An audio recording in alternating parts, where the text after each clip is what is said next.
Alright guys, welcome to another beer review. Don't know where my tripod is. So you're essentially resting on a Coke bottle put lid first into a glass, and that little ridge between the bottle and the glass is which you're stood on.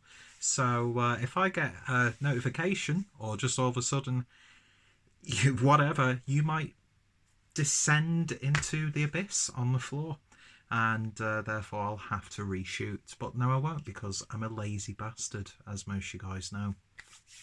So today we're going over to FrauGruber again, and another one that I picked up from Behemoth. They had a couple more beers in there. They had Yeast is King as well, but I forgot to pick it up. I remember trying that absolutely ages ago when I was actually living in Germany. I'm really enjoying it.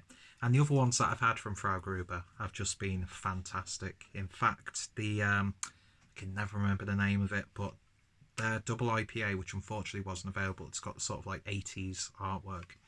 That to me was like one of, if not the best beer of 2019. So yeah, looking forward to giving this one a try. This is Sympathy for Rebellion, which is a New World double IPA, clocking in at 8% ABV. So this is brewed using Amarillo BBC and Galaxy. And then the malts are Munich malts and wheat malts, and then also oat malts as well. No, barley malt, Munich malt and oat malt. Best before on this one is 23rd of the 3rd 2020, and this was canned on the 23rd of November 2019.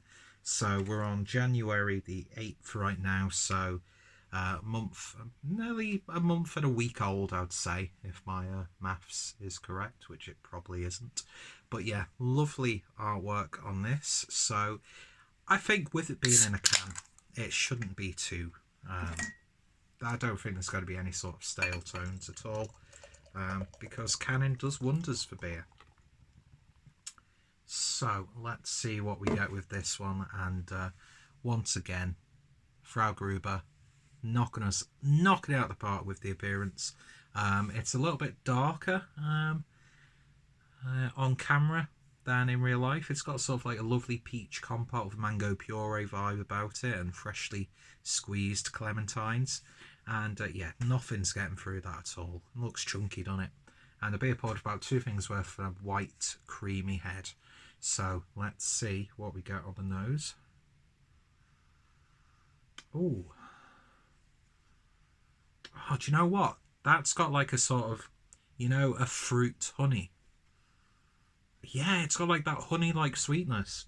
But I can't remember who makes it. It's Anti something is the brand. And I had a grapefruit jam, and that's what it reminds me of. There's like a grapefruit honey jam or something like that. It's like fruited honey. How many times have I said that in like such a short amount of time? Oh, but yeah, that's lovely. It's like honey on toast. Not had that since I was a kid. But yeah, get melon, pineapple, mango. There's a spiciness there as well. It's very sweet. There's a very subtle citrusy vibe. Oh, it smells so good. The aromas on these beers are just incredible. FrauGruber are just... If you can get your hands on them, definitely do so. Get to know some people in Germany so you can do some beer trades. Or look at your local bar shop, because Behemoth had quite a nice selection of their beers. So if they're ever available next time I'm there, I'm picking them up, because I love FrauGruber. Produce some of the best IPAs that I've had. They really, really have. And that's not my overly romanticised bias towards German brewing, but what they achieve within those confines of the purity laws is just absolutely fantastic, and definitely up there with one of the best breweries who brew these sorts of beers, as well as other beers. So they're not a one-trick pony either, which is always good. Anyway, looks great, smells great. Let's give it a taste. Cheers, or Prost, I should say.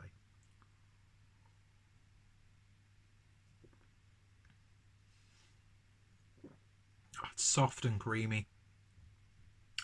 It's just a little bit thinner than, let's say, a smoothie, but it's like a fruit juice that still has the pulp in there. It's so soft and pillowy and cushiony and just gentle, and oh, it's just going down like milk if you really like milk. Or if you like really good double IPAs, it's going down like a really good double IPA. There's a lovely growing bitterness on the back end. And even like a little hint of greenness there as well. But no harshness. As you would expect, 8% ABV? No way. It's still got that slight fruity honey character, which is really intriguing. I'm not sure which hop that would be coming from, or maybe it could be the yeast that they're using, or maybe the malts. Very gentle carbonation, just enough to give it a bit of activity and liveliness. This is lovely. It's the bitterness. It's really nice and gentle and pillowy and fruity, but it's backed up by bitterness that comes through the back end, and the more you drink it, the more it builds up, and it doesn't dry out your palate, but because of those flavours, you're still, salivating.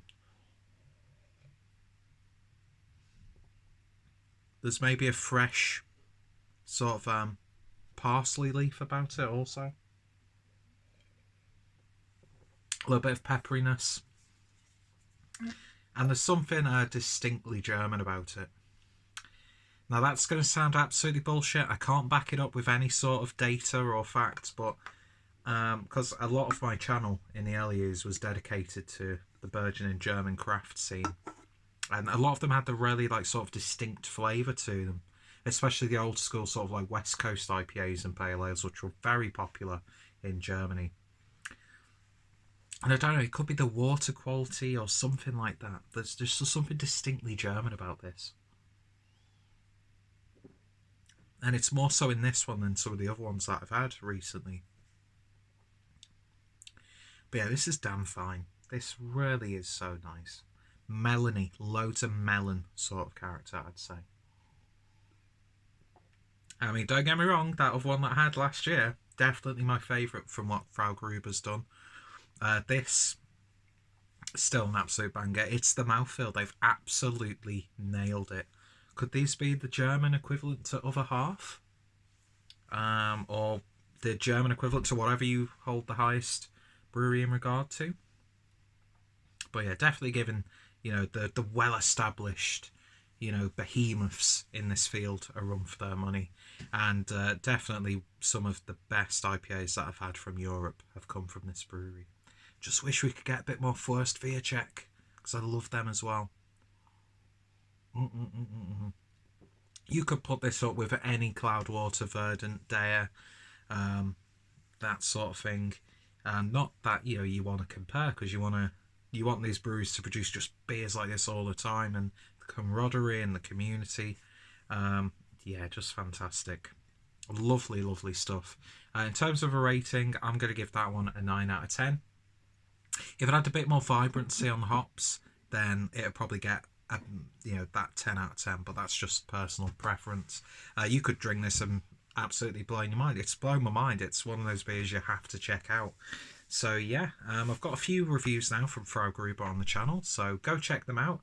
Go check out the playlist, and of course go check out Behemoth. I think I paid about £7 for this, which you're paying that for sometimes a Cloudwater double IPA, and that's in Manchester as well. So price wise, and you're importing it, really good value for money. Obviously depending on what you want to pay for beers, of course, but yeah, from what's out there domestically, paying that price, I'm not too upset, because I'd happily pay that anyway for a UK beer. I think it's priced just right, so yeah. Anyway, so if you tried this one or any other FrauGruber beers, then let me know your thoughts, opinions down below. Check out all those people I've mentioned, and yeah, hopefully you'll join me next time for another beer review.